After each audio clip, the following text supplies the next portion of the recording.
ఉండే పదాలు ఏంటి నాన్న? మీకు ద్రాక్ష గుత్తిలో క్ష ఉంటుంది, ఏముంటుంది? క్ష.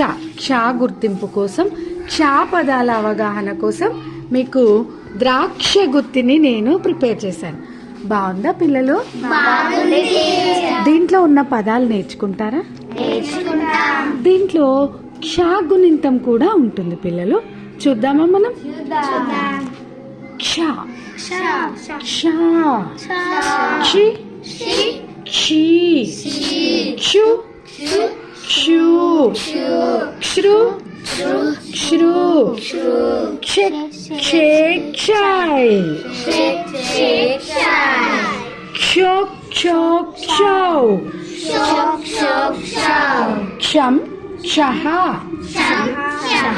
ఇప్పుడు క్ష క్ష క్షి క్షి క్షు క్షు క్ష క్ష క్ష క్ష క్ష క్ష క్షం క్షః క్షం క్షః అని మనం గుణింతం కూడా చదవచ్చు కదా. దీనిలో చూడంగానే మీకు గుర్తుకొస్తుంది.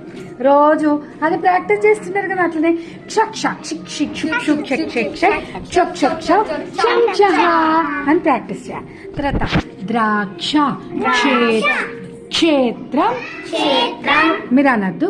ద్రాక్షారామం, క్షత్రియుడు, క్షీరం, కక్ష, లక్ష్యం, క్షమ, వేలు పెట్టు, క్షమ, క్షేమం, క్షారము, క్షిపణి, క్షురము, క్షయ, క్షోభము, క్షోభ, క్షారము.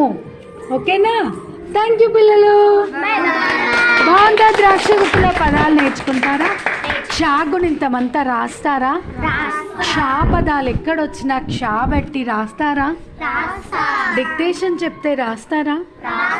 ఎంఈఓ సార్ వచ్చినప్పుడు చదవగలరా? మరి రాయగలరా? చూడకుండా ఎస్, ప్రాక్టీస్ చేయండి. Okay, thank you.